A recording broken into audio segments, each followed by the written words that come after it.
Yes. Yep. Good evening, everybody. It is 6:04 p.m. This is the regular business meeting of the Smithfield Township Board of Supervisors. Please join me in reciting the pledge of allegiance. I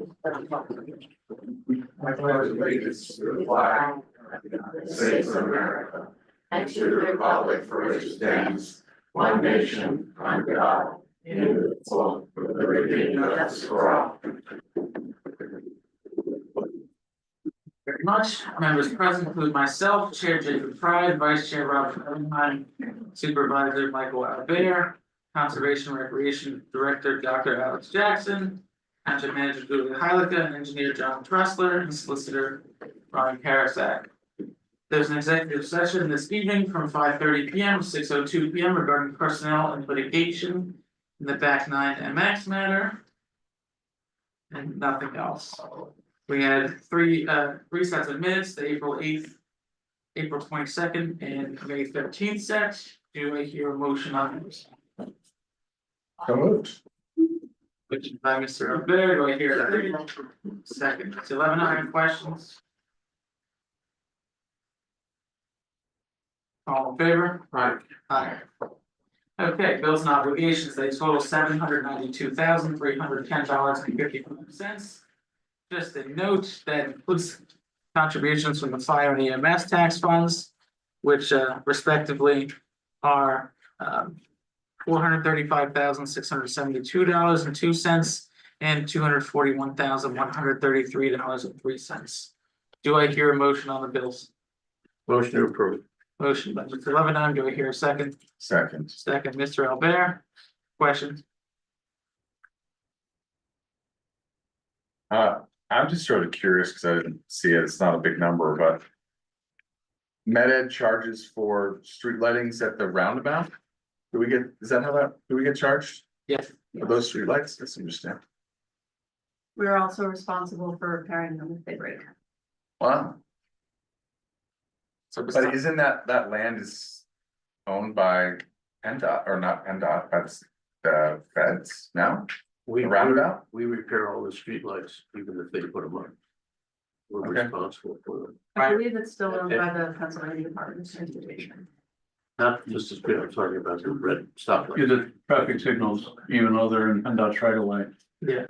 Traffic signals are all us. Yep. Lights, everything. Yes. Pay the electricity too, $140, okay. Yep.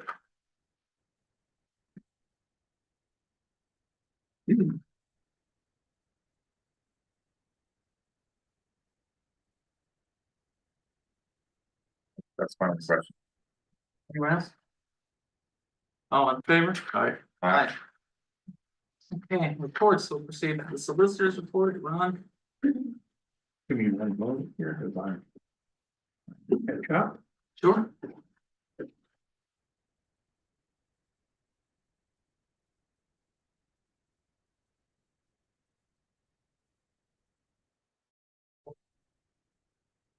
Nothing to report on of any legal significance that's occurred in the last 2 weeks or so. Other than continuing work on Mountain Manor and that. Yeah. I don't have anything really new. We're continuing to work on Post Office Road, which I hope to submit to PennDOT this week. Green Mountain Drive Bridge, we've got comments back from PennDOT on the next station. We're really on there. Sorry to interrupt, guys. We just lost the owls. Sweet. I'm really sorry about this. The microphone is here now. Okay. They just hooted at us. Yeah. Probably because I unplugged them. Oh, I can try. No, it's fine, it's fine. We're addressing the comments from the Conservation District on Wellness Park. And we're finalizing concept number 3 for the bike park. And there were no new reviews in the past couple of weeks. Great. Thank you. All right, Julia, manager's report. Love it. So good news, DCED announced the applicants that were awarded funds, and I am pleased to report that Bushkill EMS got $100,000 for new structures. So we're excited to move forward with that. I met with PennDOT earlier today, along with our engineers. We're getting close to wrapping up the Green Light Go grant. And so far this year, the township has received 49 right to know requests, and we have issued 46 permits. And that's all I've got. Great. On PennDOT, I know they said it was, the visitor center was gonna open on the Memorial Day. Do you know if it actually opened? I It didn't see. did open on Mhm. time. Okay. I believe they were actually 2 days early, Yeah. but they were open for the weekend. Perfect. Alex, I don't see Pat here. Do you want to note anything for EAC, or are you going to reserve your comments for your agenda items? I can note a couple of things. They met last Tuesday at 7 p.m. They formed a two-person subcommittee that's going to be established to head the task on recommendations on mapping. They are working on an annual report, and they are also working on an EAC newsletter blurb, which will be ready for next month. Awesome. Thank you. Mhm. Tara Masnadi noted that she doesn't have anything today. She's got her land use board meeting. So nothing on I-80 or 611. Michael, Robert, anything for your comments? Not for me. No. Okay. We will move into our housing discussion. We have the same material that Tom Campbell prepared for us that we got to talk about briefly at the last meeting. I know the hope is to decide today whether we want to take this sort of option and make it into a formal draft ordinance so we can consider that. This was in regard to how the incentivized district or incentivized option worked within the economic development zone, whether or not you can incentivize folks to serve disabled families or other income constrained folks in order to alleviate the commercial requirement in the first floor building. Right. I mean, this is a discussion, right? We're Yeah. discussing? Mhm. Okay. I think the big question is, is this the type of development we want to see here? I know there's, I know there's been a lot of conversation about this particular road, 447. Does it make sense? Doesn't necessarily make sense retail space and, Right. and so it can be hard for owners of these properties if they want to do something like this, if they can't have a commercial spot. We've been in lots of meetings and hearing a lot about the need for more of an R2 type housing in the area, and it's lacking. I think there's definitely a need for it. I don't think it's necessarily out of place. I think having, sort of R2 next to R1, sort of in some ways for R1 residents might like that more than ED, because there are many other things that could be in the ED. Right. So in some ways, I think it's less invasive, but I think the concern is taking something that used to be commercial, and we wanted to incentivize that commercial by saying you could do some residential. Now we're saying it'll all be residential. Well, remember, Michael, we're talking about a specific kind of residential, which is trying to cater to the people in this county. There are about 2,400 of them, last I read, who do not have adequate housing and do not have access to adequate housing. And I think the incentive here is saying that if a developer wanted to put in a percentage of that housing, then he would have the option to do that rather than commercial. But it's really not saying that you're negating commercial or that you're giving great incentives not to do commercial.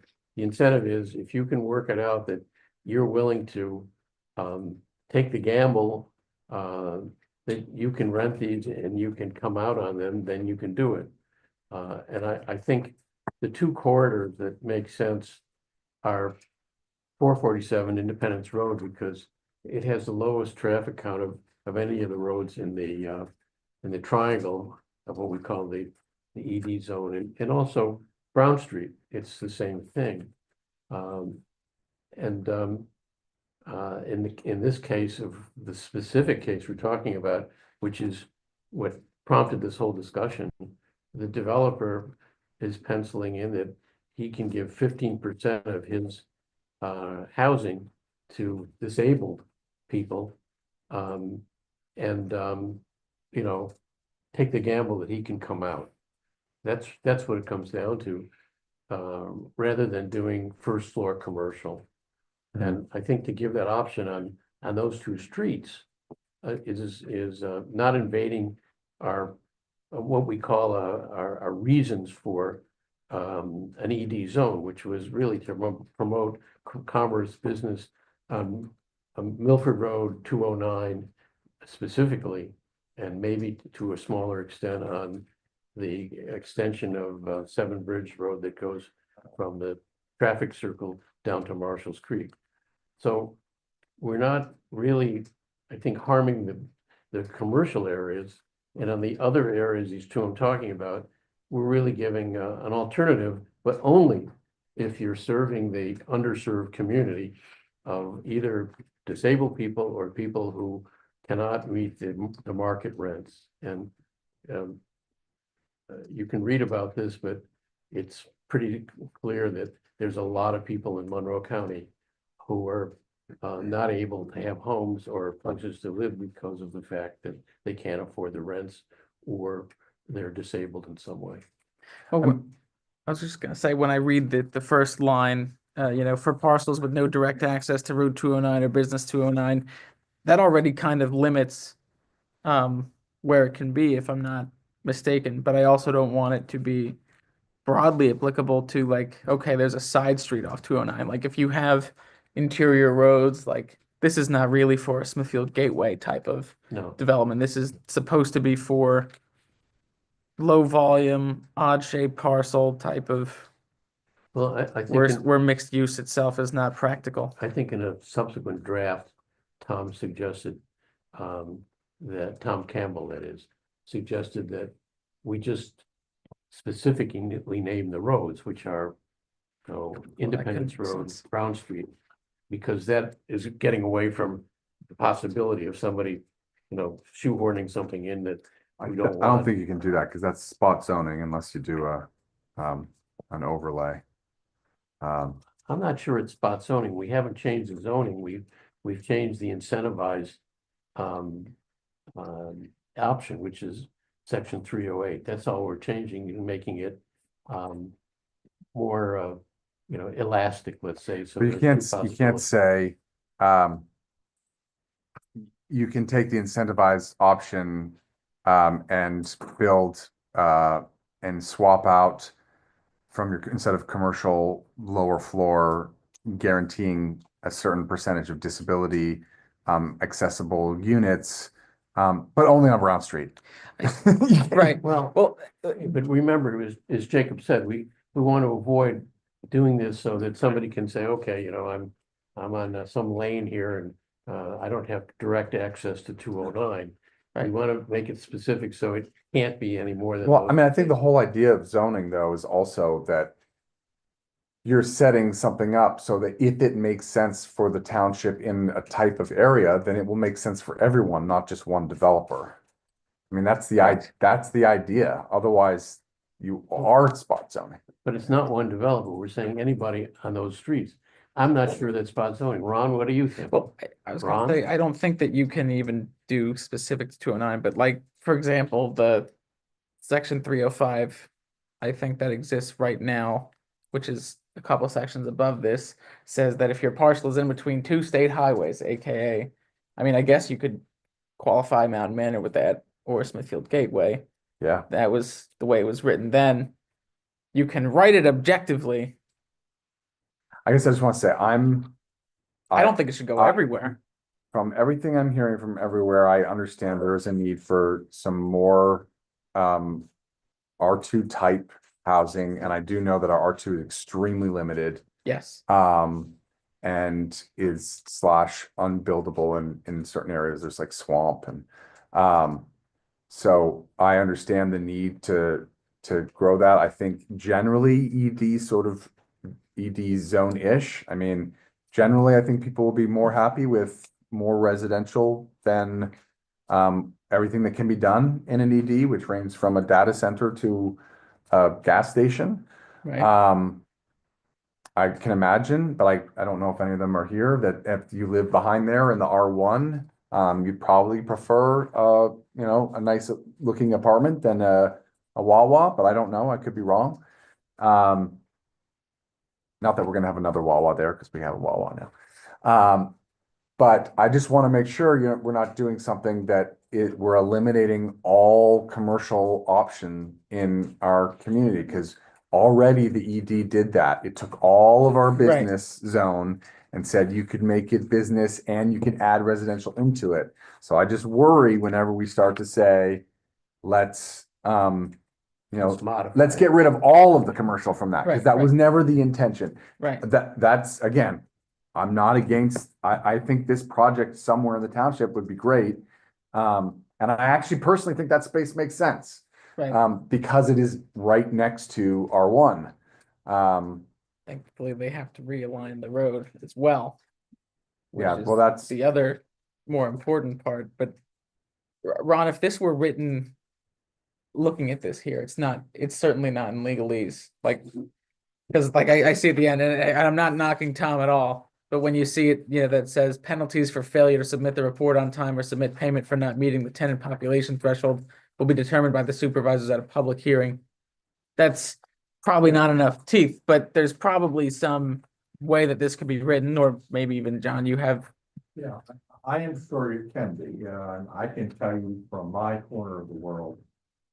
Changing and saying, okay, this is what we want, but now we don't want it anymore. It's a little confusing to people. Sure. To say like, well, I thought that was the whole point of doing this ED zone was to have first floor commercial retail. Now you're saying no, so I would tell you that if you're gonna do that, you make it an overlay. Brown Street and Independence Road, and it's probably okay if you make it as an overlay. As opposed to like, this must be the zone for that, because some people may not want to do that for that area. Right. or you set up an overlay with terms required to meet that overlay. This tends to be how overlays work. Would be required to meet that overlay, so if someone wants to do it, they can, but they're not forced to do it. Right. That probably would make more sense, and then the enforcement provisions, well, they would have to be worked on a little bit, because enforcement is usually done by your code officer. Right. And then if there's no movement on the code officer's work, then you have a hearing downstairs with the local and magisterial district judge. Right. So I don't know if I would want the supervisors in that mix, but I'm not there yet. Yeah. Well, I mean, if we were to ask, I guess I'd ask John, have you seen anything like this in terms of other development? I know it's possible, but whether or not you've No, done I it. can't say that I have, but I do believe what Ron has just said, that it could be incorporated by an overlay. And again, that gives you the greatest 'cause flexibility. You were involved in drafting, obviously, the ED zone, but there was an overlay for a time in place over That's the still property there. where Gateway is. I That's don't know still if there. it's still. Yeah, the overlay's still there, but that had a minimum of 25 acres, I think. Well, that's still incorporated in the ordinance, but I don't know if the overlay itself still exists. I just remember that it did probably 10 years ago, That before was years ago, the ED zone was drafted, really. right, because it, mean, it was an overlay because it was just we did not C1. have the ED zone at that time. Right, it was just standard C1 commercial zoning. Right. John, when you say you can't think of an example, I think the reason is nobody has done this yet in this way, and I would love to see Smithfield be the leader here in saying, we understand what's necessary for creating more housing, especially housing for people who can't afford the market rate, which I think is now about $2,300 or more.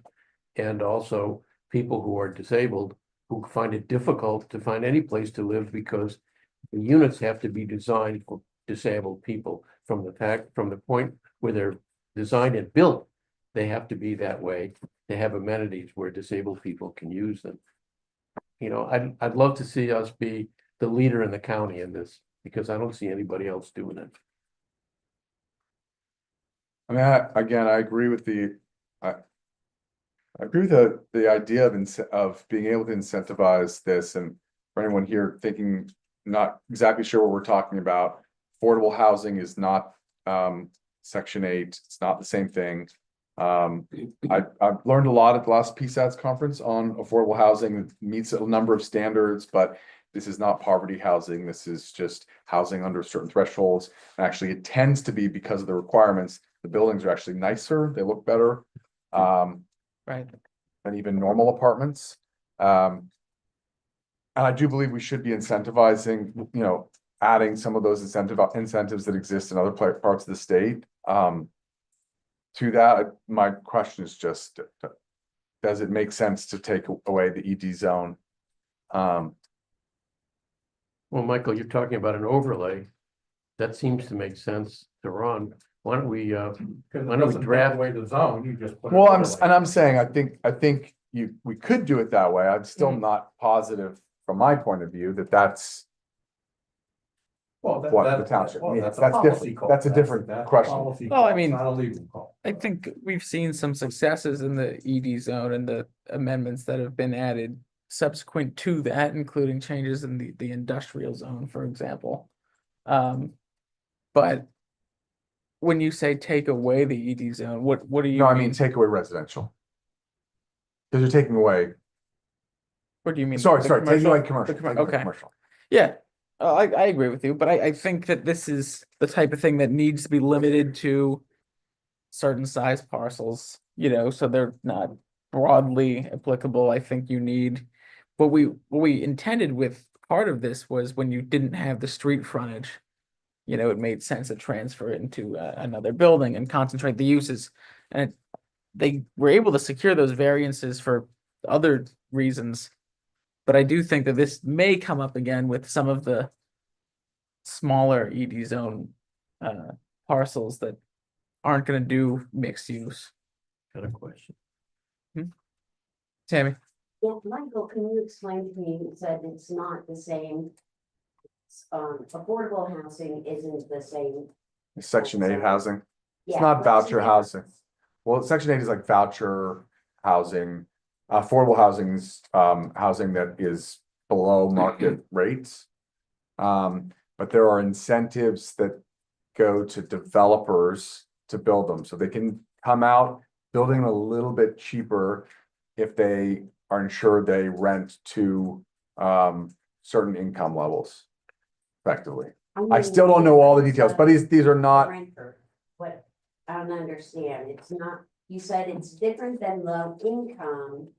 So it's no, not different than low income, different than Section 8 is what I meant to say. This is not voucher homes. It's not affordable. It's affordable housing versus impoverished housing. The government wouldn't manage any of the day-to-day or anything like that. It's not Like in government this, housing. in this example, it talks about, for the market rate alternative, it talks about how the property owner should rent the units to households under 80% of the median income in the East Stroudsburg area.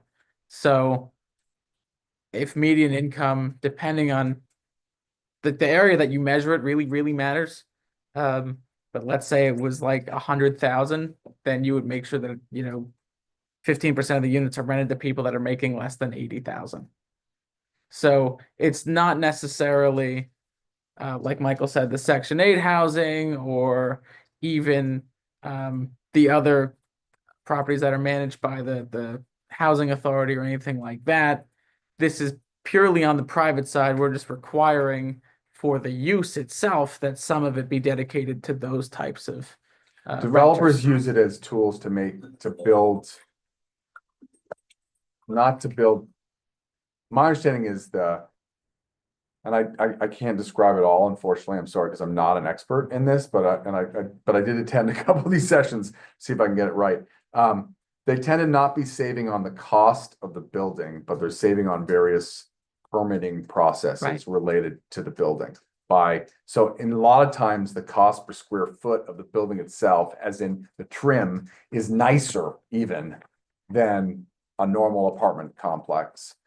So again, that's why the argument is these are not dilapidated buildings that are boxes that are being built for low-income people. It's by meeting certain criteria, guaranteeing a certain, certain percentage is going to certain income levels. They save money on their permitting processes that ultimately makes the development of it affordable for the developer. So the developer wants to do it. And they're just required to then ensure that certain income levels are getting to use that, which means they have to price it a certain way too. What's the difference between this development and Milford Commons and maybe Ivy Ridge? Aren't they low income as well? I actually don't know. The disability and what? I didn't hear you. Ivy, Milford Commons is low income.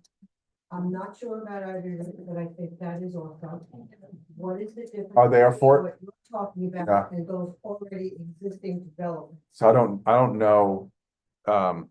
I don't know what the structure or the requirements are for those buildings. I don't know the answer. Well, in this instance, specifically compared to, we're not talking about any sort of townhomes. We're talking about multifamily, like apartments in this case.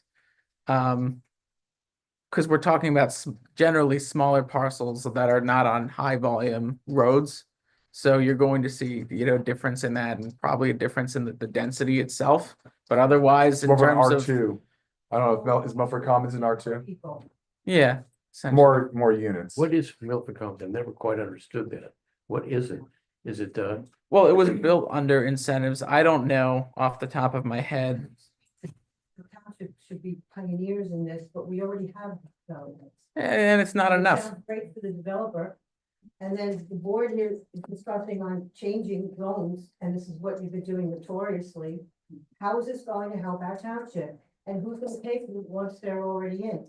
It's not section 8, but who's gonna pay for it? The taxpayers. Pay for what? pay for Pay what? the people in there. What if they can't afford their rent and it becomes an expense? It's not, no, we're not gonna manage it or run it at all. It's not government housing. There's talking about This is private purely buildings. just to incentivize someone who has a lot of money to come in and make more money off the people that live in there. They're just gonna make a little bit less than the people that build other, luxury. But it's gonna be a purchase, not a rent. I No, Okay, so that's what I'm no, asking. we're- So the potential buyer is going to sign a contract that they're going to be able to pay this mortgage off and all this, and we're not gonna have any foreclosures or anything like that. no, this is, a developer will say, here's a parcel. They're going to say, here's 10 acres. I will build 100 units on this. 20, and in this case, 15% of them would be leased to people that either are disabled or make less than 80% of the median income. Check is going to be able to pay their. If they don't pay the rent, he can kick them out. That this is going to. Well, that's all up to the landlord. That's not the Be township deed restricted. managing. Be deed restricted.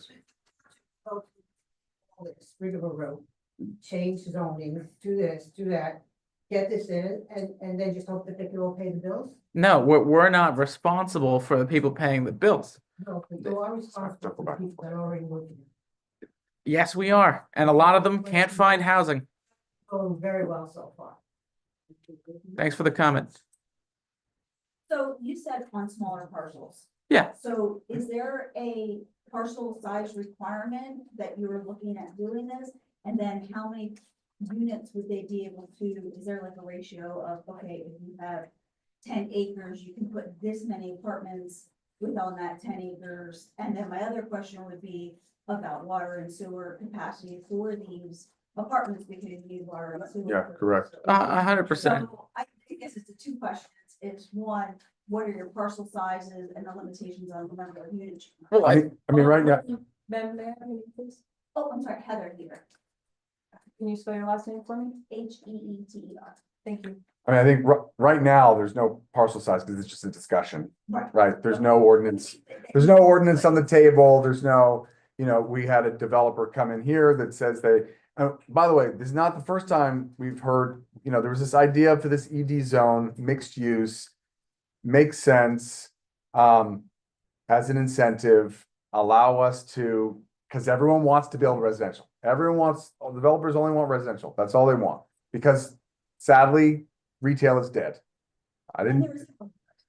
Right, and well, yeah, there's that, that's actually not even if there wasn't a housing crisis, the developers want to build residential because that's the greatest need and they can make the money. And also, no one's building malls anymore, no one's building brick and mortar. Okay. Complete thought, full stop. We had a developer here, not the first one, that is basically saying this mixed use concept.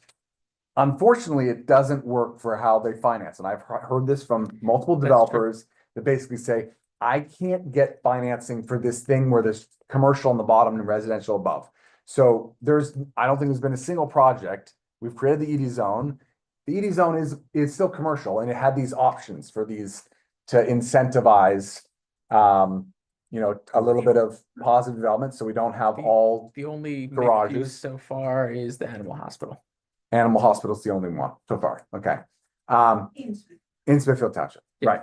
right. So developers have come in and so multiple have said, is there anything else that we can do instead? And this developer happened to come in and say, what if we reserve that for disability instead of commercial? In general, for me, having some disability, guaranteed disability is great. I just question whether ED makes sense because we've already pulled back some commercial. And besides that, that's what the answer, does it already have sewer and water there? Yeah, water sewer is already on there, so to answer that question. Municipal? Yeah. Yes. Yeah. And that would be something that we would talk about requiring too. I mean, we're not intending to generate sprawl. We've kind of said we want to build out the economic development zone and then leave the other residential mostly untouched. Now there's the debate about whether or not you add to the R2 because they're basically built out in very small zones, but that's where the existing medium density housing is. Okay, I have one more Okay, question. hold on. Who asked the question about water and sewer? I missed it. Thank you. Can we do? Go ahead. So I did catch where you said 15% for handicap. So I'm thinking, where are you going with this? Do you really want to help low income people to get places? Because if they build 100 apartments, they only are required to get this discount. They only need to get 15 of those apartments for handicap. Does that make sense? to you? 15%. Yeah. That's it, Yeah. 15. So You have I to, don't know how this is super helping, if you're giving like 15 apartments. I mean, Well, right now the requirement's 0. So, you could do mostly what you want. I mean, most of the newer construction is in that luxury vein because so far there's been very little incentive to do otherwise. Other municipalities have larger spaces that they've already dedicated to things sort of like this. Like you think of like Whitestone Corners and things like that in Stroud Township. In Middle Smithfield, they're getting more multifamily on Mount Nebo Road. There's a couple areas where this could work. We're not suggesting putting it everywhere, but there's a couple spots and we don't have a draft ordinance. Yeah. remember, Tammy, this is not something been subsidized in any way. The developer, if anyone, is subsidized, but no one else is. The developer, yeah, I just thought if you want to solve a problem, why are you going so low with this?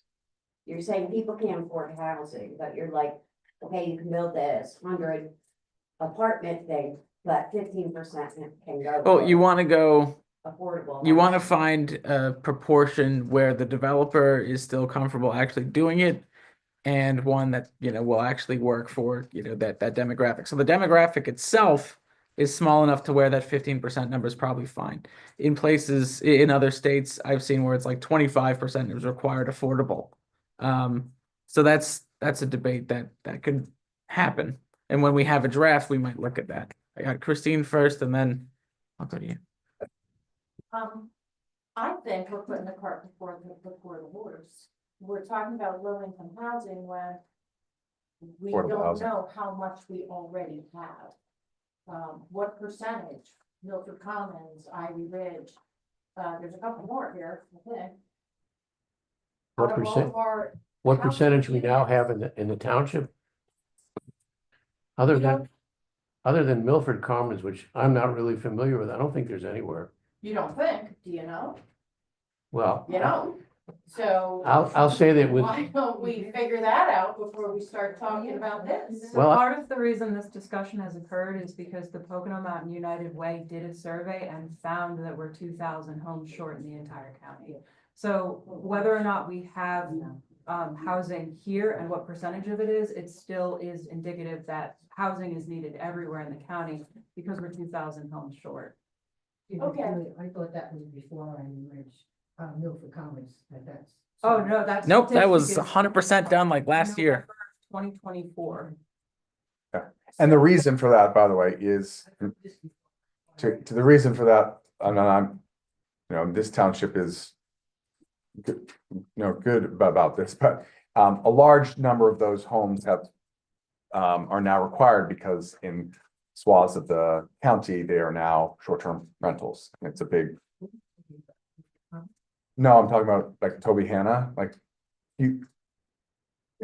those numbers were also given at this meeting, and it shows that the number of homes that transition from primary residence homes to short-term rentals was about the same number of homes, about 1,000 over the last few years. That is currently missing from the inventory. It's a major reason.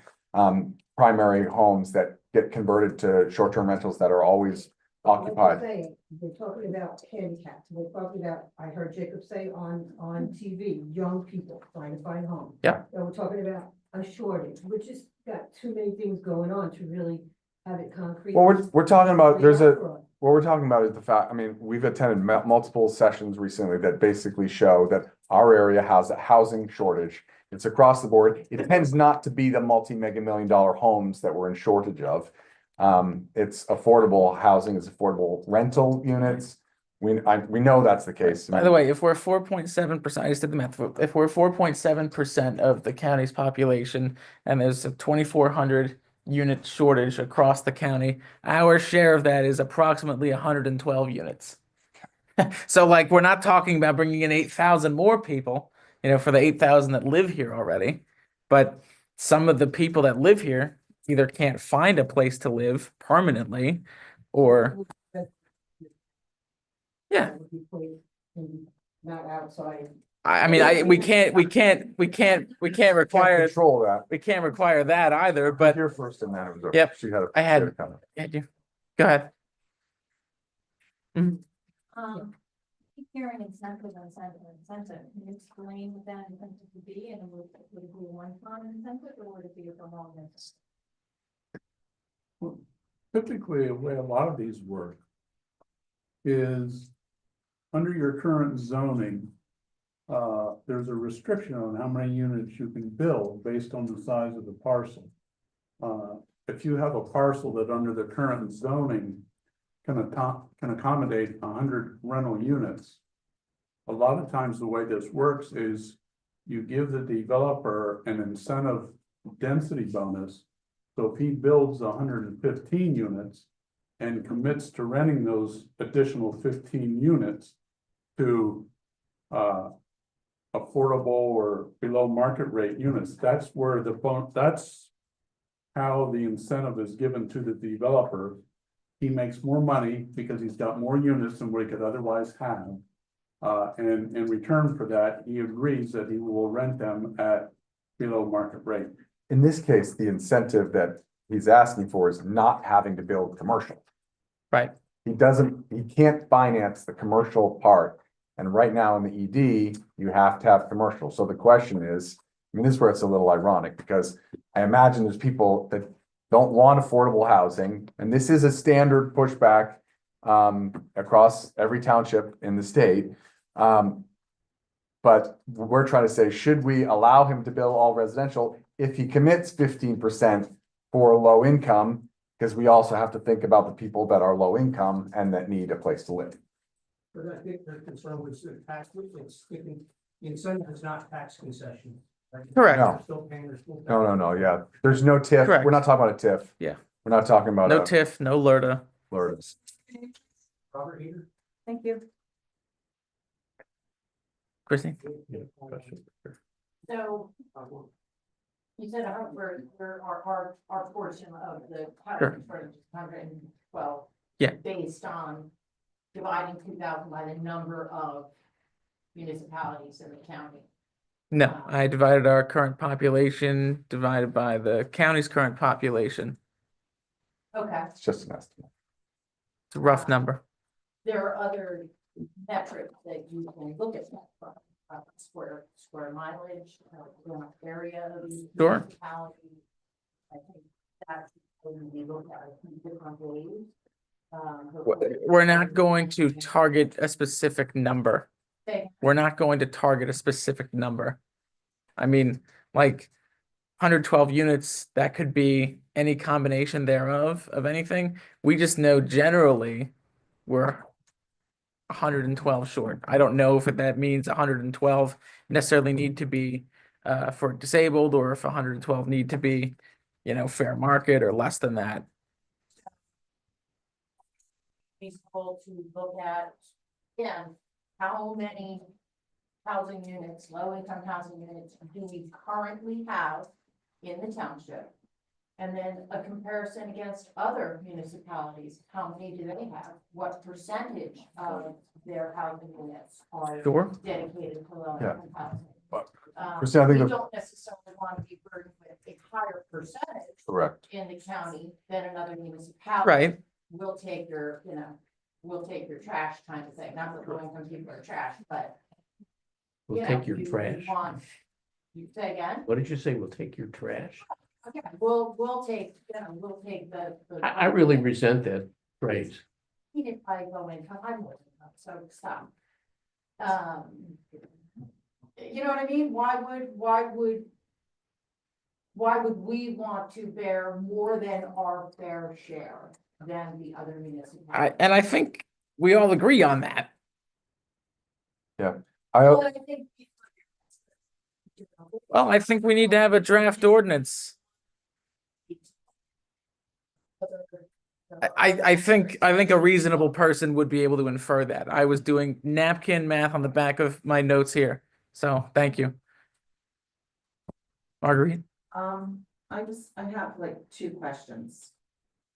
The housing unit that is over across from JTL. Milford that- Common. Milford Commons, Isn't that what it's whatever called? that Yes. Is that tax exempt area that way for who's in that No, development? I do not believe it is. Low income. Okay.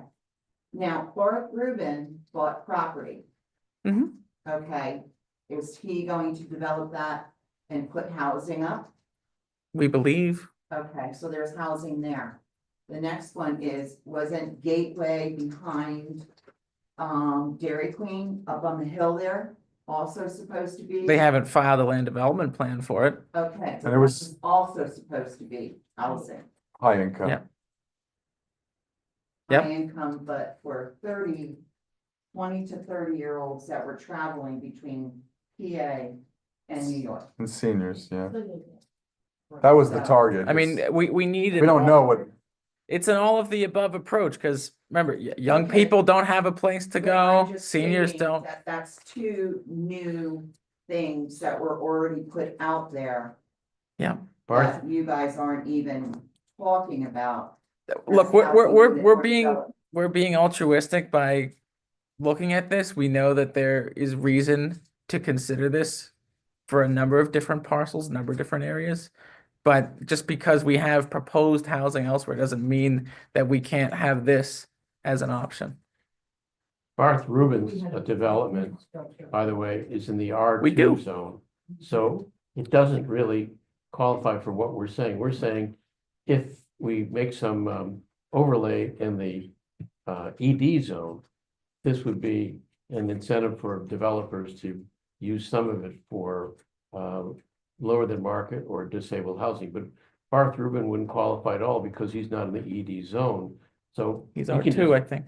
R2, he can just build any kind of housing he wants, and there's no incentive for him to build any kind of lower income or disabled housing. Did you approach him? Why would we approach him? He's not, what am I gonna say? Barth we'd like you to do us a favor, have some low-income housing here. He'd laugh at me. In other words, these are places where the developer has to give up something to get something. Because he's in the ED zone right now. All right. Once, in your, the R2 zone, you can build anything you want. All right, we're gonna move on from this. Jacob, it's me, Vicky. I've been patiently waiting on Zoom to ask you a question Okay, go ahead. regarding this matter. And then Sorry. okay, go ahead, ask, and then I'm going to do a little housekeeping before we move on. Go ahead. The affordable housing that you're stating, what is the definition of affordable housing? Because, Ivy Ridge and Skyview, that's surrounded by Lake Valhalla, they're based on income. So is that gonna be similar to this type of affordable housing that's could. already in the county? It theoretically could be, based on what I read and what we had in front of us. They were talking about renting units to households that make under 80% of the East Stroudsburg area median income. That was just the draft. Okay, what is the median income? I don't know what it is for the East Stroudsburg area because it could mean a number of different things. Like if you looked at just Smithfield Township, it's like 93,000. If you look at East Stroudsburg, it's could be more, could be less. So 93,000 median income, both people, like husband and wife working, or is it just one income Per household. per household? But do you know how many people will be living in those per households? No, as a matter of fact, we're having this discussion in order to facilitate some sense of those requirements.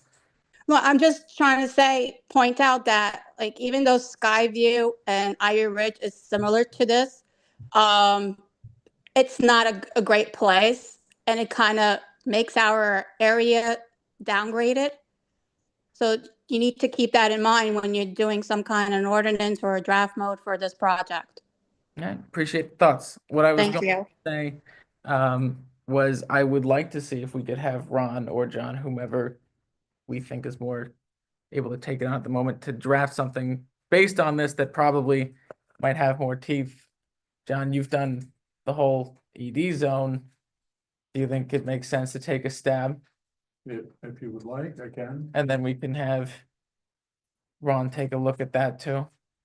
I'm looking at the thing here that says that, everyone's talking about low income housing. This doesn't talk about low income. No, housing.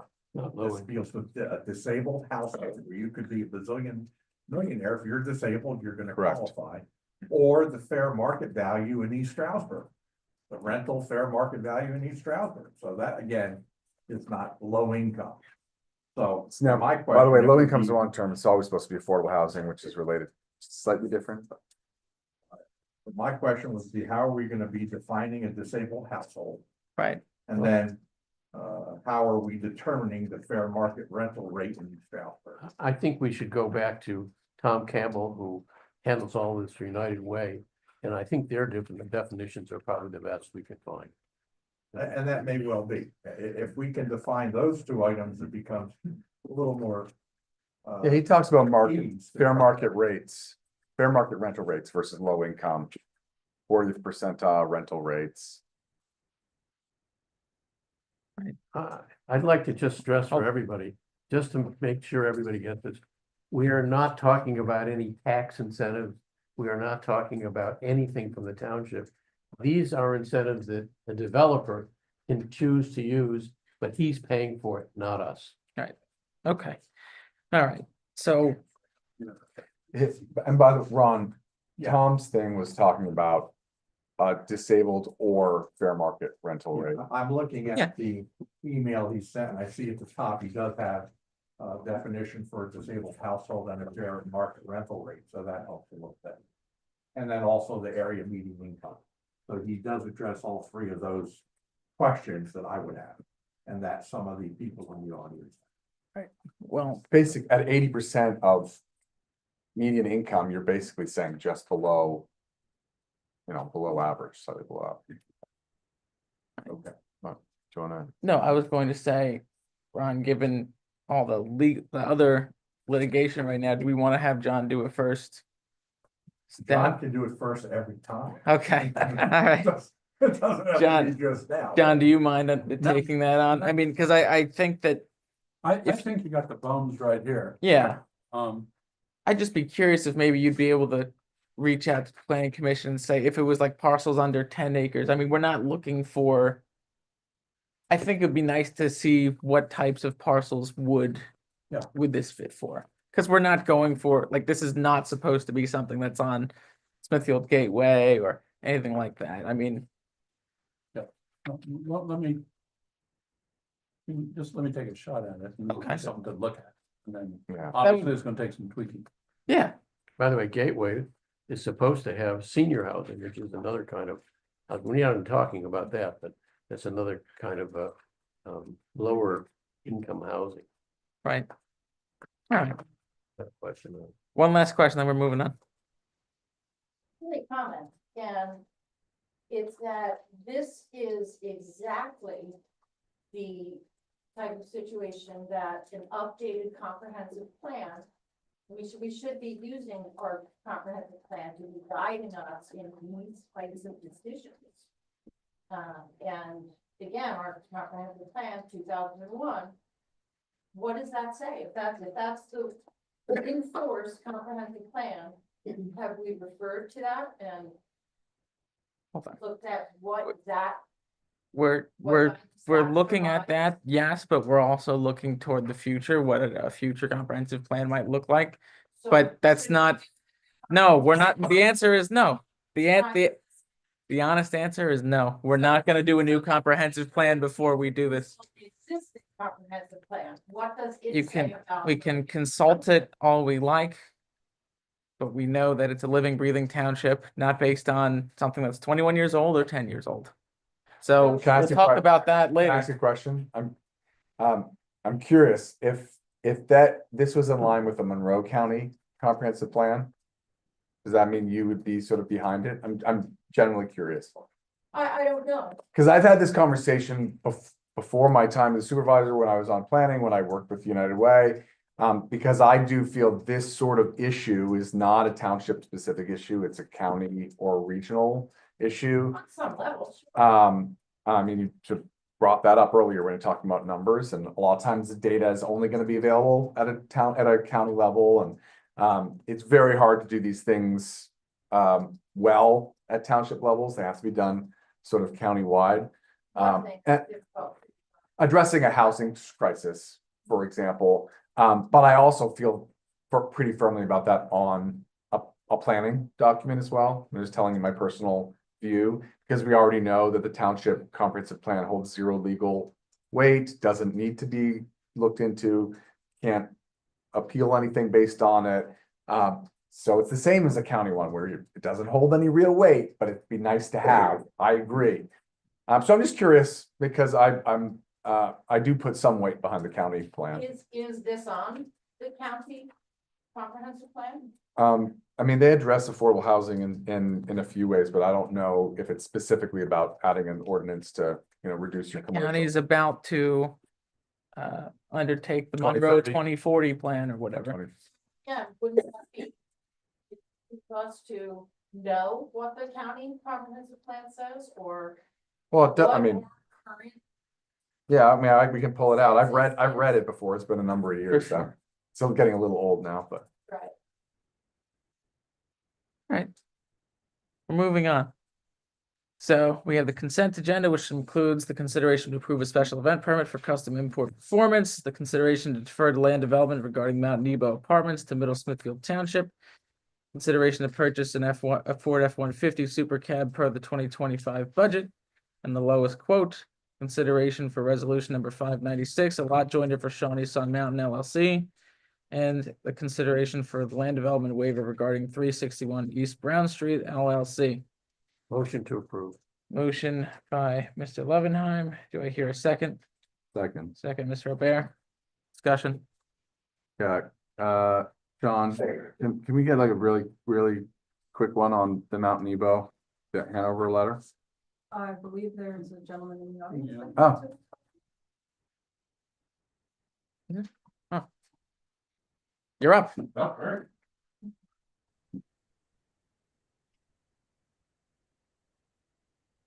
Like what we did with the self-storage.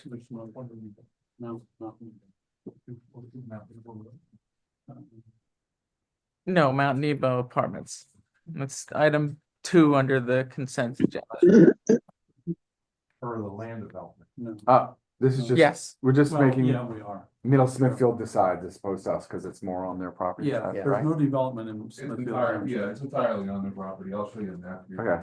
I mean, I don't need you to go to ad nauseum, because typically when this happens where, yeah, I see it. There's a tiny little sliver. All the improvements are up here, right next to where the existing development is. So there's a single family house, that's a 3-acre lot. Right. He's purchased that lot, he's gonna demolish the house and the garage that are there and put an additional 30 units right there. And this is the portion that's in Smithfield Yeah, Township. I don't know what we would review. I mean, So- it's easy enough. Okay, so all the development is in Middle Smithfield, and you still have to go to Middle Smithfield to get Yeah, any it's been approval. submitted to them, it's been submitted to the Right. conservation. Okay, district. all right, thanks. That's all I wanted to. Yeah, it's like we did that. I know. I think you were on planning commission, right? When it was the move-in self-storage. Yeah, and they still didn't do it, what I asked them to do, just fix the lights. How we're working on that. The lights are still obnoxious over there. Where's this? Which lights? No, hold on. One asked thing at a time. One thing at a Sorry. time. It's all good. Perfect. Does anyone have any questions for, what was your name? Just so Julie? Okay, perfect. That's all on that one. All right. Then super cab is in the budget, Jot Loinder. Jacob, Yes, Martha. question about the lot joinder for Shawnee. Sure, go ahead. Can you explain? I mean, There were, I think what happened, Martha, is there were 2 large parcels that make up the development. Ted Hunter owned one, his partner owned the other. And I think, and I haven't been told this, I'm just putting this together from having reviewed the plan and what I remember from years ago, actually. I believe Ted bought out his partner's interest in his. Hello, John, is that you? John Tressler? Yes. Ted. Hi, John. It's Ted here, and I appreciate you trying to explain, but it's actually not as complicated as all that sounded about ownership. Okay. Hi, Martha. How are you? Good. It's simpler than that.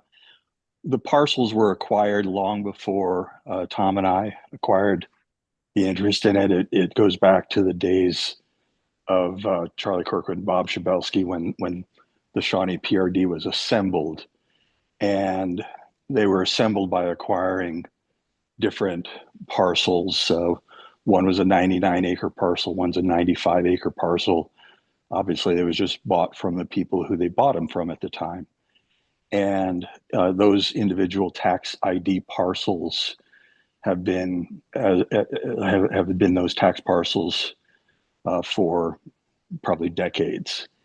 As we plan for development and prepare for development, 3 parcels that make up stage 1B, they were 3 separate Monroe County tax parcels, and we are eliminating the boundary between the 3 parcels, so that instead of having 3 separate tax IDs, it will become one single tax parcel. So instead of, there's one that's 2.37 acres, one that's 95 acres, one that's 99 acres, it becomes one single parcel of 197.52 acres. Ted, this encompasses all of what is known as Sun Mountain then, right? Stage 1B includes the both sides of the lake, Sun Mountain. Okay. Yep. So I guess my question then would be, that pertains to the 2005 plan. So the plan is approved as is, and I don't believe changes could be made according to It's not making a change to the plan, Martha. It's not. It's a legal issue. It's nothing to do with changing the plan. The plan is I'd still like the to- plan. The I'd like development is to- still the development. Okay, I've heard your opinion. I'd like to hear from the engineer and the solicitor. This is Ron Karasak speaking. If he wishes to join the parcels and does not change any of the footprints or does not change any of the development or change any of the buildings or streets, highways, et cetera, stormwater, I think he can do it. If he would be changing those items, then it would be another story, but all he's doing is saying, let me make these 3 pieces of. Because according to the review of the engineer, there's no construction or no improvements proposed with this change. It's simply eliminating lot lines in order to make 3 parcels into 1 larger parcel.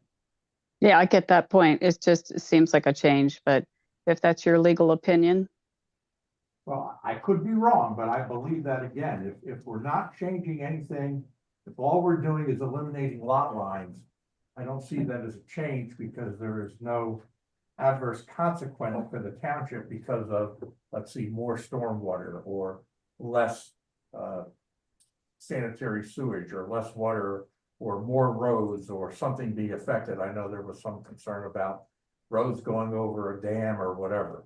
None of this is involved with this request. It's simply to say, let me get 3 lots together and put them into 1. So that's my opinion, but let's hear what Mr. Tressler has to say. Well, my opinion's the same, and I actually did look at the approved plan to see if there were any notes, any restrictions that would be against this joining of the lots, and I could find nothing. To add one clarification or one explanation of why this is necessary. As you look at the master plan, as you look at the stage 1B plans as they are approved, and you look at the lots that will be laid out according to that plan, the old parcel boundary between the 2 large parcels actually bisect several of the future lots. So those lots would have been, if you didn't combine the lot first, then the lot would be, instead of a single lot, it would be 2 lots with a property line in the middle of it. Because it would have been, you have to abandon that property line that's cutting through things and then create the new plat. So that the lot is completely perfect. It's not changing anything in terms of any of what Ron described. so Ted, I understand that could be a problem for you, but I also believe that's the way it was approved. No, it's not, Martha. No, you're incorrect. That's not correct. It was not the lot lines that are shown on Monroe County tax records aren't in the stage 1B plans in any way.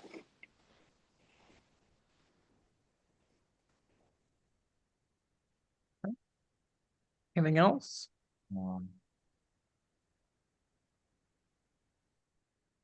Just for our edification. Oh, 1 second. Oh, go ahead. No. No, correct. Well, in theory, when you join lots, your taxes might go down. Now, there might be some slight decrease, but Of course. generally. Yeah. Also, if you subdivide, your taxes may go up. I mean, generally, that's what happens. How much of the tax savings will it be? Well, if he ends up building what he's gonna build, none, because the taxes will skyrocket when there's 300 properties on it. Because they will Trying to have to build it. re-subdivide all those lots afterwards. In 60 houses and 30, we sold our houses right Yeah, not affordable houses. Yeah, definitely not. Thank you. Okay, great. May I say one thing, Mr. Chair? Are we Go ahead. going to discuss at all the 361 East Brown Street waiver or not? Yeah, I want to hear about it. I know it's on consent, but I don't, Sure. this is the one that, is this, I don't know, go ahead. Or who is Well, this? I was gonna There's a let, waiver that Mr. Jay Morales. sent. Yeah. they essentially did at least some of the work. They have all the permitting from base. They just misunderstood the discussion that they had with the previous zoning officer. So he originally submitted, according to the letter, to base engineering, and then Ken said he would issue the building permit. And then Matt believed that it would require full land development, even though it was the addition for, I don't even know how Put much a space. classroom on his home. Yeah, And 'Cause our new zoning it's officer. a trade says school. That obviously is a commercial business development, it's not just putting an addition on your home for an extra bedroom. And so he needs land development, and he's saying he wants to have land development waived. Right. That wasn't what he was told initially. Is that waivable? Well, Yes. certainly you can waive it. I don't know if I'm on board with that, but we could discuss it. Let's say he was misled. Well, my understanding is getting the permitting from base was good. He didn't have any issues. He got the building permit with from base that. already. It's just to operate one classroom as a trade school. It's not an actual residence from what I understand. Let me say this, because maybe I'm being a little too obstreperous, if you will. Okay. Okay, let's see what Mr. Tressler has to say as to whether or not it would make sense to waive land development for this new classroom that he wants to put in his home. Well, you have to do this in the context of what he was told by the former zoning officer. I don't care What he- what he did. And the fact that, We can't let people say, well, I'm told this, so I can do what I want to do. Correct. Do that. I agree. and this was also a single family home before we rezoned it. So there was much confusion over this. No question with that at all. What's it zoned? Zone? Now it's ED, ED. Oh, it's in the ED zone. Yeah. Yes. but it was in the single family R1 zone. And I agree that perhaps he was misled by Mr. Wolf, and that should be taken into consideration. So he'll continue to use it in a non-conforming way? Well, he's gonna build a classroom. No, it would He's put a conform. classroom in his house. But he's not gonna live there anymore, as he is gonna live there. That I don't know if he's gonna live there or not. I don't know. The letter doesn't say that. So again, understanding that perhaps he was misled, and I believe that there should be some relief given. I don't know if I would recommend that you completely waive land development. I might say, you know, what he's filed already, maybe John might say, all right, give us a stormwater report, give us a soil and erosion report, or some kind of grading plan. I think And maybe that, that's enough. well, I was gonna say, I think So something rather like, than a complete waiver, at least give them some relief. think but still something need some stuff. like that. That's why I wanted to hear from John. Well, to start, it's a commercial property, and Right. under the MPC definition, any improvement to a commercial lot or property Right, is classified as a land development. right, Even if it were in the R2 zone, if it's operating as a commercial property. Right. And continues to operate as a commercial property, it's subject to land development. Ron hit on the things that you would be most concerned about. He says he wants to do it for technical classes. I presume these students would be dropped off, that there's no, or are they driving there? In which case, does he have enough parking? correct. These are all questions that get flushed out when you review it at land development. Certainly, there's going to be additional stormwater runoff. Right. So, yeah, you can waive it, but those are the things, when you say you're waiving land development, you are then waiving looking for the need for additional parking, adequate lighting during the winter, traffic circulation and stormwater runoff.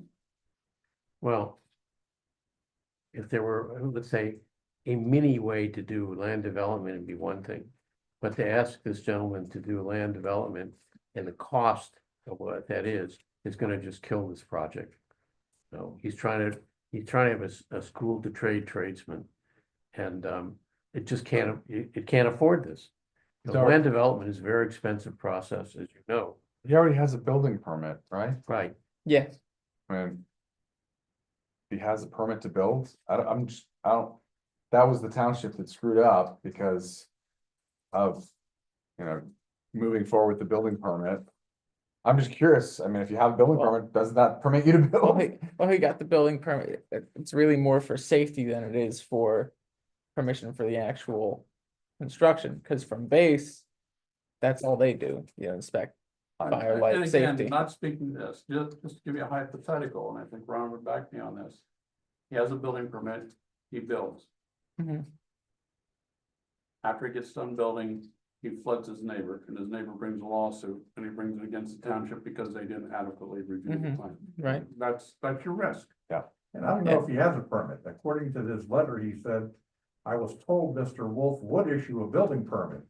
But then I spoke with, Mr. Helbers and, he said this occurred. So I don't know if he has a building permit. He has the permits from base, He doesn't like the have- building codes permits, not, he doesn't have a So he zoning doesn't have a permit. Township building permit. Right. Okay, well, okay, so. No, he has township building permit. That is base engineering is the building permit. He doesn't have the land He doesn't have the development. zoning permit. So the permit that's issued by base, that's the township permit? Correct. Township doesn't issue a separate permit? No, No. base is our, Okay, But it's for the building only, it's for the type of Correct. construction. I understand, okay. I'm just saying that there's then a legal question because if we shouldn't have issued a building permit. Well, they So, check I for mean, building- you're in they- your legal side, but the other legal side will be him saying, well, I'm building it anyway. Well, I'll sue you Yeah, back. that's. Yeah. I'm just saying. Well, I feel like if we were able to meet him halfway somewhere, that Well, might you make heard sense. John say that the stormwater. Well, issue, yeah, and that would be my traffic, concern in that area parking, in and general. Lighting. Why Yeah. can't we say you have to submit to us a lighting plan, a stormwater plan, and a traffic parking plan? Right, because they already That would be did, enough to make John Sounds feel, like, okay, we're good with that it. sounds like land development. Well, it's a lot little more than less, that. it, No, I was gonna say, it's a little less because look, what they provided us is already solid. So I'm already has the comfortable, plan and all the maps and all those things, you Yeah. would have to. I think he's talking about like 8 students or something. Yeah. So parking. He plan- already has it, he already has a site plan. It's not gonna be that much work for him. I'm just giving you a legal spin. It's a policy Well, call, as yeah. it always is, so that's why you three guys well, get the big I money. would be comfortable tabling it if he was, if he was here, we could have that discussion right now. Well, you wanna table it? and have it it come appears back that another he's- day, you can do that too. I don't think that would be a death knell. Well, my feeling is, if there are a couple little things we wanted to do, like stormwater, fine, but otherwise, I believe we're sort of torturing this gentleman just for trying to do something good and to try to use. I don't want his to land. torture him. I like the idea of trade schools. I think it's a perfect, use for right there. But I think maybe if we could have him come to the June 10th meeting. Well, we've got all the information. I'm not sure what he can add. Well, I mean, we could discuss those couple of things. I mean, we know he's got the building permit, but the stormwater is not even, he's got a post escrow for the stormwater management fund, right, John? That would apply in this instance. So, Well, I think you're killing this project. I really do. And my feeling is, we're here for 2 reasons. One is to uphold the rules, but the other is to service the people in this community and give them an incentive to actually work and build businesses and do good things in this community rather than trying to thwart them by too much in the way of legal hurdles and development hurdles. I mean, I think this is a case where we made the mistake as a township, and it's like, let's let this go and get this guy going. And if we want to insert something here saying he has to do a stormwater plan, fine. But, it's like, And those why are we comments torturing this? are well founded and well taken, and you can make a motion, see if you get a second, and then just move on. Well, there's a motion on the table to approve the consent agenda. Yeah, but I'm saying this should come out of the consent Yeah. agenda so we can discuss. All right, let's say, then my motion to approve everything but number what? but number 5. 5, For V. Yeah, and number All right. 5, will you, And you can Second. make a motion on number 5. I'm Okay, making a motion. let's on- start hold there. on, hold on. Start there. Yep. I'll second your amended motion to approve Alright. the consent agenda, except the land development. Any waiver. other discussion on that? All in favor? All right, Aye. Aye. okay. Okay. Now I'll make a motion to approve, what was it, number 5, the consent agenda, with the addition of a approved stormwater plan. All right, well, I'll second it so we can discuss, because I think the stormwater management fund is important there, but John, I think there were a couple other areas that you were concerned about, the parking being the other. I mean, it's not hard to demonstrate compliance with the parking that doesn't cost. Yeah, that's, I mean, if he's got adequate area, I mean, it looks like he pulls. I mean, it clearly was a residence that's been converted. I mean, you pull off East Brown Street straight into a garage. I don't know. And he may say that they're all underage kids that he has in there and they have to be dropped off by their parents, in which case, then parking wouldn't be the same consideration. I just don't know enough about this. But those are the questions that you typically ask when a plan is put in front of you. Well, except remember, in this case, even if you wanted to pave over the front lawn, he would be in violation of the setback for the ED zone. Because this was a private house. We took all these houses into the ED zone, but we never really figured out what concessions we could give these people because they couldn't meet the rules of the ED zone. It's not only the setback, it's the side yard. Well, he's trying to everything. change what became a nonconformity into something that conforms with the code. Where is this? Oh, Yeah. It's not far from where the LNG place is and ESU. it's where the, oh, it's basically on ESU property too.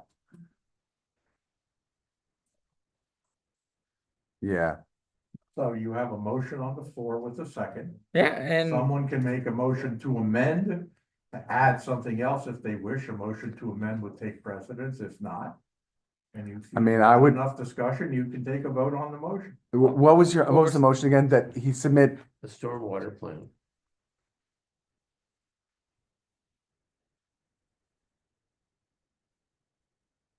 Stormwater plan and the other thing you said you should parking. show parking. Would you amend to add show parking? Is there anything else? I don't know how that would work because of the size of the lot. I just can't say. Well, yeah, but The they, setback, in other words, then Well, they there's a can- problem with the setback. Better let Are them you- just park people on the lawn and Are forget you about it. saying, just so I'm clear, Supervisor Albert, that you're saying just show parking, or he has to produce parking? Oh, show, Just show where they're parking. yeah. All right. Okay. I mean, That's a little less than saying he has to produce. unless, I mean, my other question is does he plan to do land development over and above building? No, because the cost of land development would negate the reason to build this thing. Was he It's just- paving or, I mean, I think there, No, I don't is think this the he's- greenhouse? yes, The green? It's a kind of a nice, pretty green, actually. It's like, Sorry. My mother-in-law wants to paint her house that color. She actually, I I looked think at that that house house is- specifically it's for not, the it's color. not allowed. in the Smithfield. whole lot may be 90 feet or less, I'm not sure. Side to side. This, just so I understand, I'm sorry, because I want. Go ahead. It's ED zone, so he's allowed to do this use Yes, there. Correct. The problem isn't the use. The problem clearly isn't the building itself. The problem really is just stormwater is what I'm hearing, and potential parking, which if anyone knows me, I don't really care about parking. correct. So, if your motion is he does not have to do full land development, but instead can submit stormwater. He has to demonstrate compliance with the stormwater Demonstrate management ordinance. compliance with stormwater And and I'll- show parking on the plan. And I will add and show parking on the plan, Okay, all right, we've got a motion, we've got a second. amended motion. The motion is amended. Is there further discussion? Go ahead, Christine. What kind of process is he gonna be? I mean, he's just not going to go through the entirety, like with the stormwater, he's gonna have to go. He treats people, what trade, welding, electrical, HVAC? I think Oh. it's mainly carpentry and Yeah. things like that. The use is allowed no matter what. It's not really. Maybe depending on what he's set up to teach, that may require certain building codes specific to that electric requirement. Well, he's very fortunate to have already received. He the already bill. has base review of that. Yeah. Base is already reviewed. I mean, he's got full architectural plans. Okay. Yeah. that was reviewed by Good. base and showing electrical and. Showing parking is if it's not proving that he has adequate parking. Sure. I mean, Because showing it and having two parking spots and providing Good adequate thought. parking. I'll amend that to show adequate parking, Thank all right? You're right. Michael, I'll second the amendment, Alright. adequate parking. I'll make sure I write that like 15 times just in case anyone else adds anything. Okay. Any others? All in favor? Aye. Aye. Aye. Okay. Next is a discussion on Parks and Recreation regulations update. Alex previewed that with us, I think, at our last meeting, and he has prepared drafts in front of us. I believe the object is to get the say-so to formalize it from here. You base this off of Middle Smithfields, I think, right? Yeah, Mr. Chairman and members of the board, so this information was presented to you on April 22nd at your board supervisor meeting. Right. On chapter 16, specifically updates to the park rules and regulations. What you see in front of you is what was presented at the time. There's also some copies here if any members of the public want to follow along. Side by side presentation of existing versus possible updates. there's 2 pages, make sure you grab. Yeah, there's 2 pages, they're not stapled, so it's on the bottom right. So I looked at several other township ordinances, such as Middle Smithfield, Stroud Township, Bethlehem Township, and many others. And from Middle Smithfield, Stroud, and Bethlehem, I ultimately pulled several provisions, which is a overall fairly simplistic update to your existing regulations, and those potential updates are highlighted in red. So on the left in black is what you currently have in the books, and on the right in red is what I'm proposing. So the combination of the red and black is potentially what could be put into ordinance form. So it's basically, I'm not going to go through everything again since I already presented this information to the board. So I was just hoping for the board to discuss these edits and let me know how you'd like to proceed. Just so I'm sure, so red is brand new, right? Mhm. But it looks like you do have a few little tweaks in the other ones, or there's no tweaks in the black parts? Anything that's red is brand new, basically. I didn't include like crossouts, like for example, B. I crossed out everything you previously had for parking and replaced with this language. Perfect. Which allows for telling, you see what I'm saying? And then, but I also saw, because one of the old lines was about all groups in it, no, where was it? Meh. Oh, that's number 1. That may. No, it was something about sports fields, C. Sports fields must be assigned a group leader when they are used by a group. That's old one. Assigned groups have priority on sports fields. Mhm. Whereas, and then here you have sports fields must be assigned by a group leader when they are used by, okay, it's still exactly the same. Mhm. Okay. That was one that worried me a little bit as it relates to, when we have contractual agreements with sports teams. Right. So we have, past agreements with ESYA and Minnesink, FC Pocono, and East Stroudsburg Little League, right? Correct. So I guess it doesn't say, they're not doing that wrong, actually, now that I reread it. Sports field, as long as there's a coach there, it's allowed. What is the corresponding? It's the same, it's just D versus C. Yeah, the letters have been slightly changed, right? Your current standards go up to letter P, now it goes to letter S, and plus there's some additional provisions that were added to some of them. Like, Right. for example, on no snowmobiles or ATVs, now I've added also no operation of drones, for example, right? Right. So, and then the hunting provision was rewritten entirely, much more thorough. It prevents hunting or trapping of live animals, including reptiles, or capturing, harassing, injuring, or killing of wildlife is prohibited in any of the township parks and recreational areas. No target practice is allowed in any of the township parks and recreation areas, for example. And for the good of the board and everyone else, we are presently updating all the agreements with current groups using the fields, and we do have reference to this. Right now, the current one, section 16-107, in that agreement, correct? This is you have this as Exhibit E, is that right? Alex? Yeah, that's, well. We have the old one The old right now, so Right. if we were able to get this passed, we would put the new one in, or we would just, honestly, could just reference. You the just section. reference the section. Um, And the other good thing so is, any teams that are renting out the fields would be required to follow these rules as well. well, what's nice too is making the rules broadly applicable to the parks. In addition to the fields themselves. Right.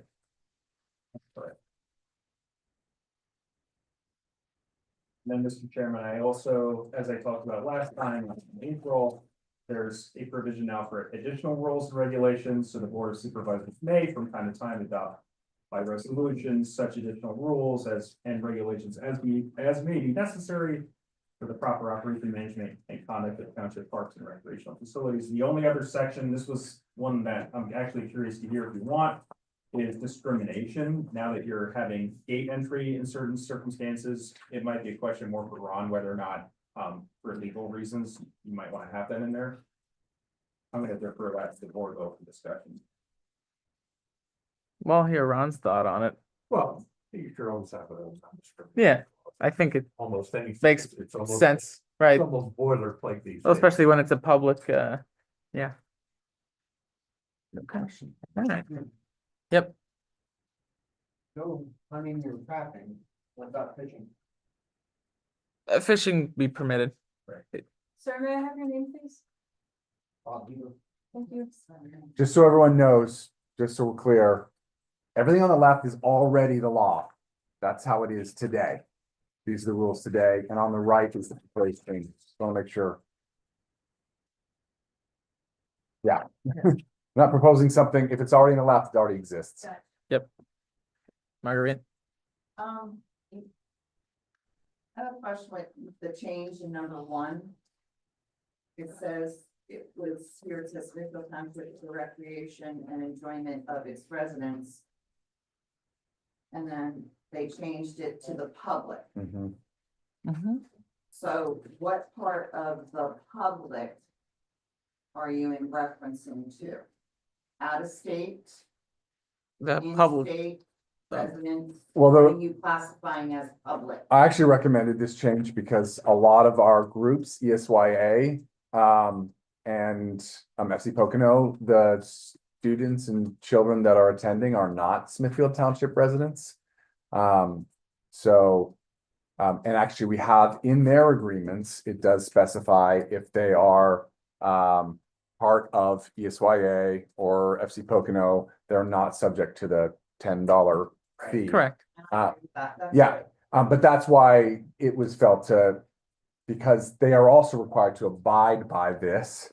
So if it was a little contrary to say one thing that they didn't have to, but then they have to abide by this, which said they had to be a resident versus public, so. It already exists in our regulations. It says that there is a fee for non-residents or non-Monroe County residents. Right. So I personally didn't think it was a problem, but I did recommend that change to. So what's the classification? The what? So how are you going to classify the public? Don't classify it, it's the public, Okay. anybody. Out of state, how are you going to, in reference to this, people from out of, how are you classifying? They're welcome to use it, but they have to pay a fee, which is at a different part of our Right, ordinances. that's established by the fee schedule. Okay, And by the way, number 1 is honestly, it's just doesn't hold any weight. It just says, this is why we built the park. It's not actually saying, well, I'm asking because I know Stroud Township has personal parks for residents only. right. That's why I'm asking. Yeah, no, I don't think there's an intention of making it only. It is just there's a Correct. fee if you're out of county, Correct. out of 1/8, right? Is that how we? Out of Monroe County. Yeah. Go ahead. Notice a lot in the summer. You might call, there's a trash issue where groups of people who have used the facilities have left their trash not in the receptacle, but outside of the receptacle. A lot of it. Mhm. I ended up putting it in the trash receptacle for them. So I'm not sure if there's an issue with them not being able to open the can, because it is a chicken tank. Right. I don't know if we should put signs up that explain how to use it, or. That could be, we've had more frequent pickup. Yeah, well, we've had more frequent pickup during like the peak usage, like on those holidays and whatnot. We've had someone that will circulate. No, it's not even making it. No. Yeah, something can't just full. No, well, I mean, I will say for the most part, when I was there, it was that they were full and just a lot of people were there. So the whole unfilled trash can thing, that's new to me. Yeah, that's new to me, but we can definitely take a look at that. That's news to us. Use it better. Could use Yeah. hands rather Are they bare? Are you Yes. talking about Marshall's Creek? Are they bare cans? Well, So what? everywhere now. than- Yeah. Yeah. We can definitely look at that. I mean, Yeah. yeah. My number one issue with beer cans is what ends up happening is they just overflow over them and they're all over the place. It's very, very much prevents bears from getting them when they're sitting on top, but yeah. Yeah. Well, that's why we But you had- need lots of them and they need to be big because they take a lot more space, of course. And there's usually food items in the trash. yeah. I don't know if we need to add to the rules that you have to put your garbage in the garbage, but I think it's probably pretty obvious.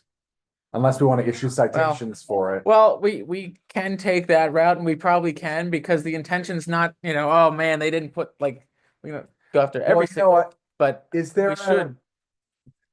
I'm gonna put Ron's hat on for a second. You're gonna love this, Ron. Does it say here anywhere if people don't do these things, what we do? Section Yeah. penalties that you have currently being that. Right, penalties. Any person who violates the above rules, whether it's like immediate eviction. Okay, so then it probably does, do we say you have to use the trash bins? So we should probably add No, that then. we can, that, Implicit in no, we No, we have have garbage. trash cans. I mean, carry in, carry out, I haven't seen that work tremendously. It works in some areas in this county, but I think. No. Yeah, it is.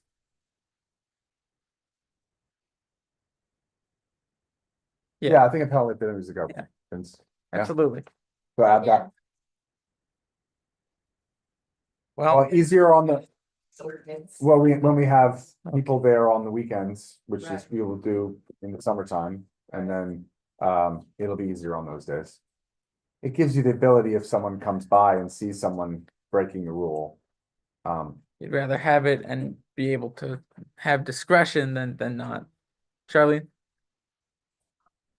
Because I use, the, Medicine Park where, they're, they do, I'm collecting, fees, I guess, for people to enter. Yes. Well, I just want to let you guys know, you have 3 people there collecting, they have money or the fees or stopping the cars and checking on licenses. But there's nobody at the bike park, so they're parking over there. And my friend and I, we watched them walk across and then down the stairs, so I'm just saying, like, Yeah. You can appreciate that. We had them cycling through. We had them cycling through. So they weren't going to, all be in the same spot 100% of the time, but I appreciate that thought. Yeah, well, it was one of the things that when we talked about the plan of that park, I mean, I certainly brought it up and I think everyone agreed that in any sort of master plan, it should plan for a place to be able to do just that, have a, I didn't say gate, but have a way for cars that come in to not necessarily the stop queue. and have a queue there at that side as well, which is a little bit more difficult right now, but. Mr. Chair, if I may, just one item as I'm looking at this now. Sure. Maybe we should define pets, unless that's being too drastic. No, that I mean, is you know, probably a well, worthwhile. Huge animal it could be, bringing around the park and making. No, Maybe it's some other kinds of animals. I would love to see a potbelly pig go through Menacing Park and make my dad definitely take a picture. You know, could have snakes, boas, whatever, so I don't know. snakes. I'm just saying, okay? I would definitely like to see So what does someone bring a it pet pets have to snake. be like leashed, that's it? It just says pets. All pets, so. I mean, I guess we could, Alex, if you could find anywhere that has another, like a defined pet Well, again, it's a policy call. You might say, no, Yeah. that's fine. I generally You think say it's, no horses, you say no I traffic, generally, that's okay. yeah, I Well, generally it says think. they have to be on a leash. Honestly, if someone can put anything on they want, on my view is, I think it's okay as long as someone. Yeah, I mean, get a And if it definition gets if to you be can. nutty, you know, Later. say- Pig, you horse, or amend it. otherwise. You know, if it gets to be out of hand in some fashion, you could always amend it. I That's, suppose. So that's well, this gives us if we find that there's gonna be a big snake event at the park, this gives us, the ability to They have have to be on the temporary leash. regs. Snakes will have to be under leash though, however you do All right. that. Why don't you bring your water snake? Okay. Go ahead.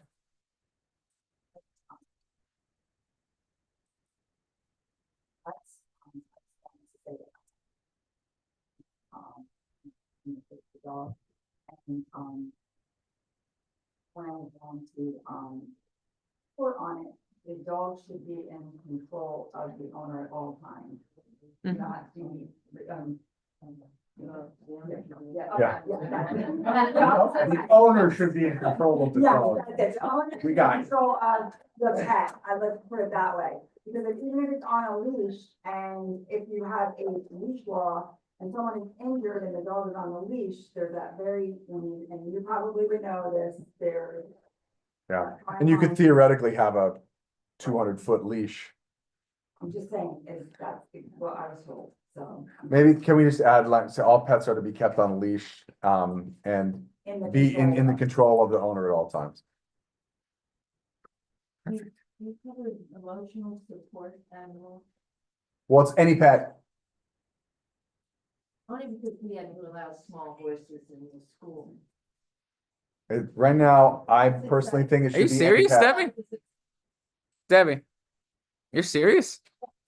Oh, Small voices that are. how big are they? Don't Oh. tell him any information, he's gonna buy one. Okay. Yeah. All right, makes sense. Okay. So, our last bit of business here is the public. Wait, do we have to, We don't have do to we move it vote. forward or no? It's not an ordinance? I mean, it's an ordinance, but it's not, we're It's not not considering finished anything. Correct. He's gotta put it into draft form. It sounds like the board would like me to put this in ordinance. Yeah. form.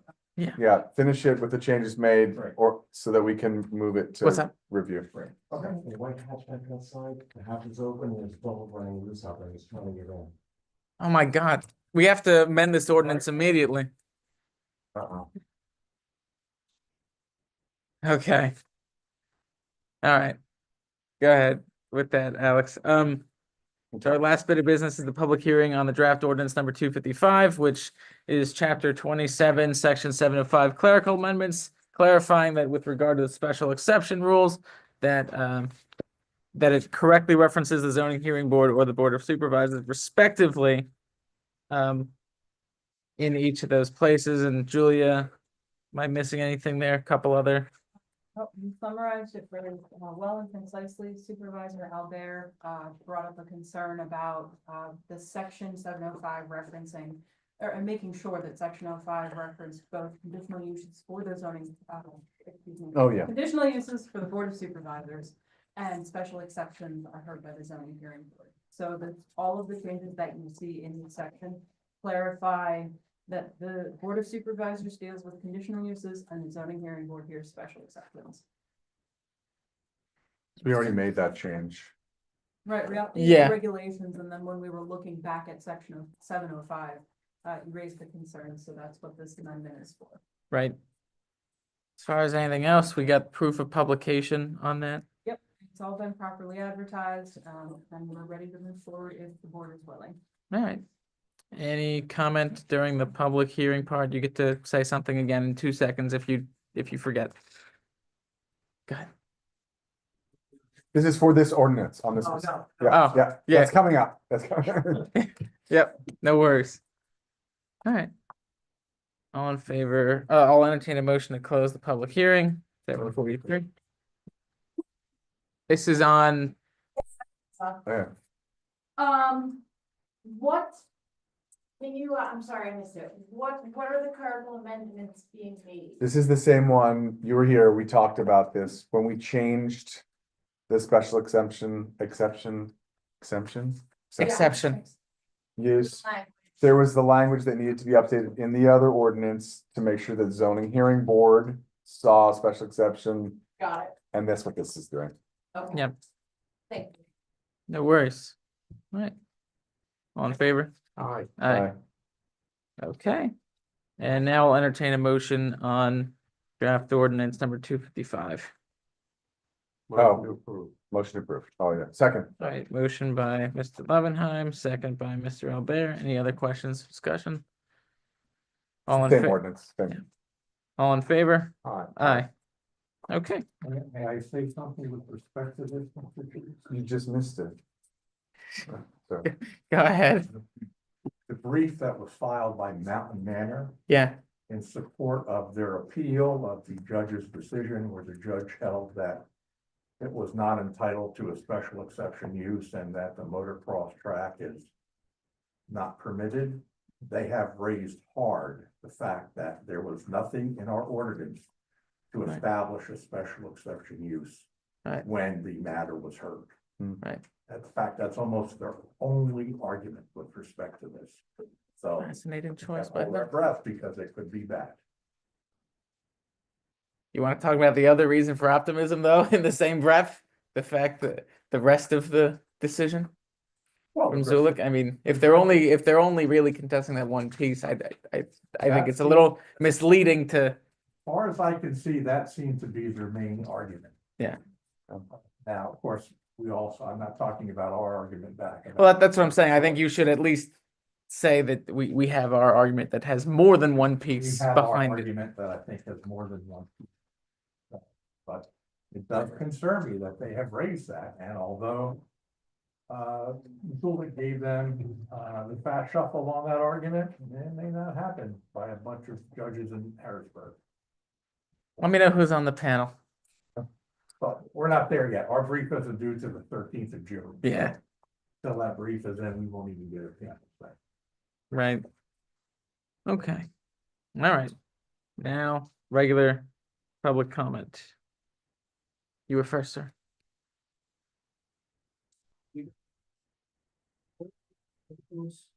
Giving a full-time zoning officer back again. At this moment? No. We have a full-time park and recreational manager, which I know deals with wastewater runoff and some other issues, but zoning affects everybody. It's kind of like a town without a sheriff right now. I contacted our zoning officer 2 weeks ago. Me and my neighbor have been in conversation. We're both very civil with each other. We both want to do the right thing. Sure. Going back to the permits, he got a permit to hold a shed. If somebody would have looked at the map, it was actually put on Paul and Patch Pitt's property.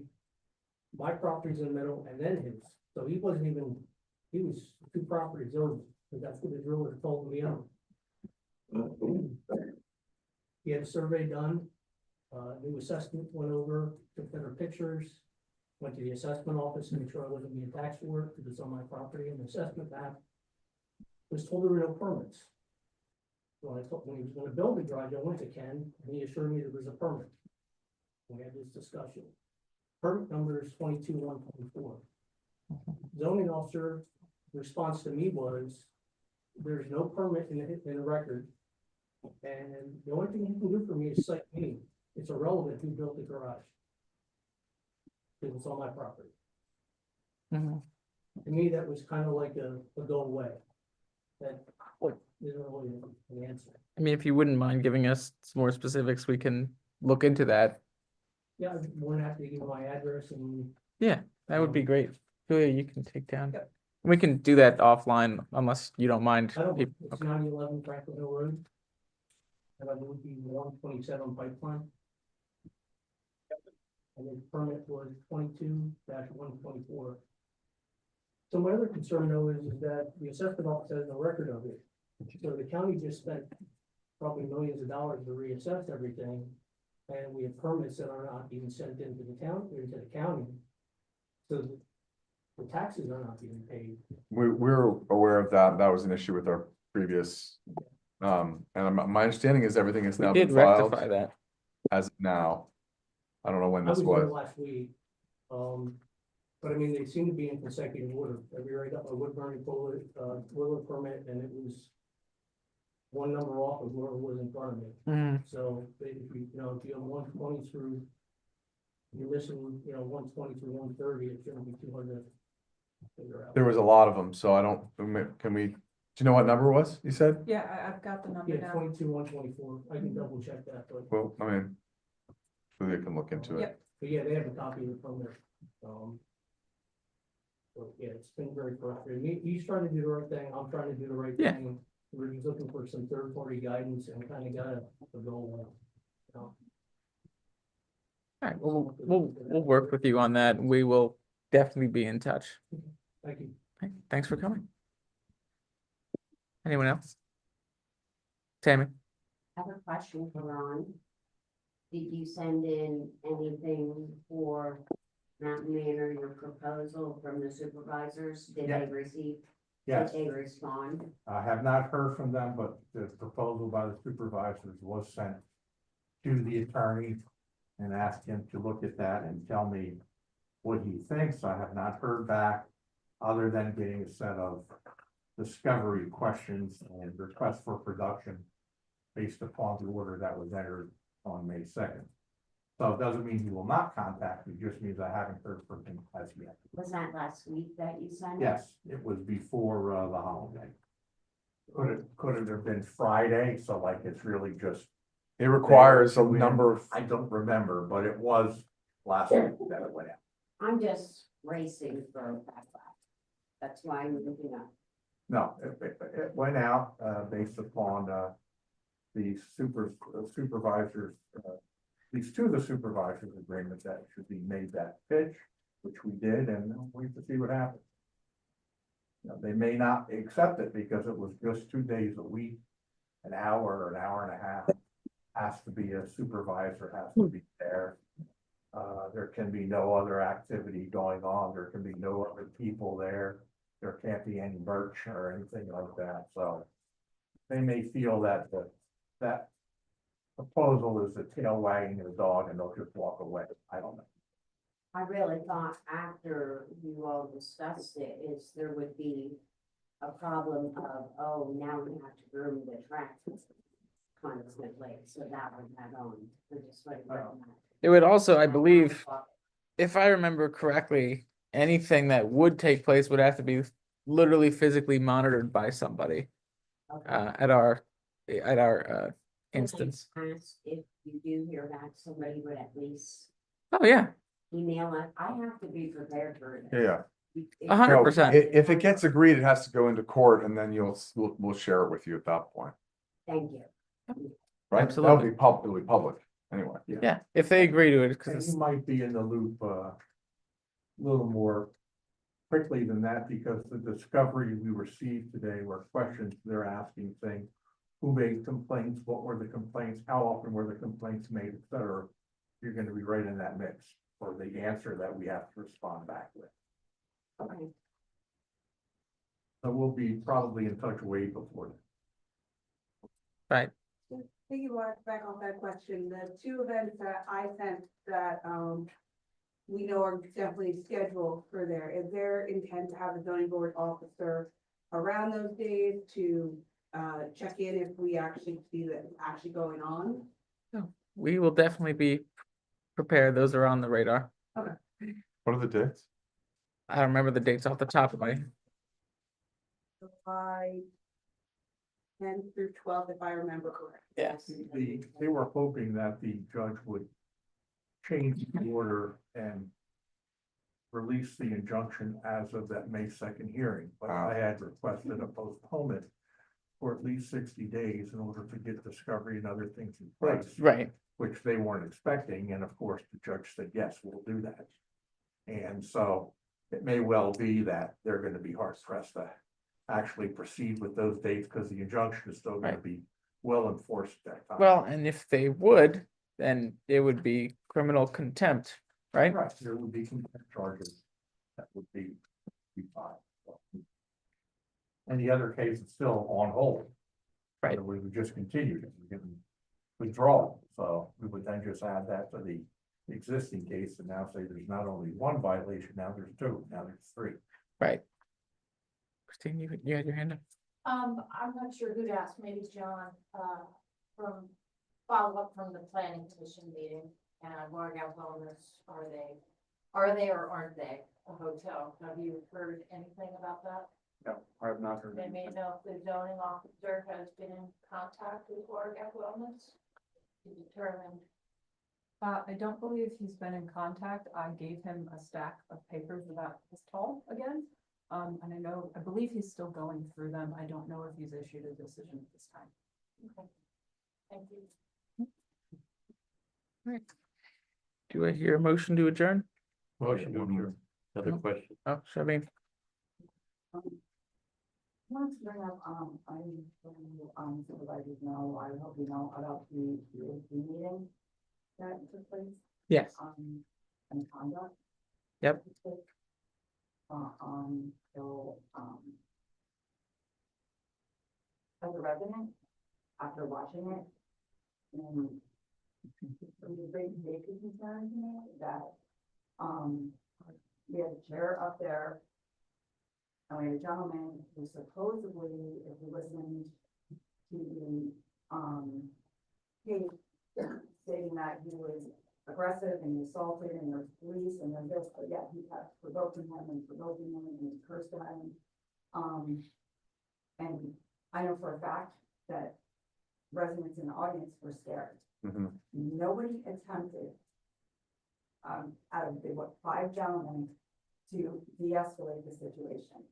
You had 2 females, you had Julia and you had, Pat.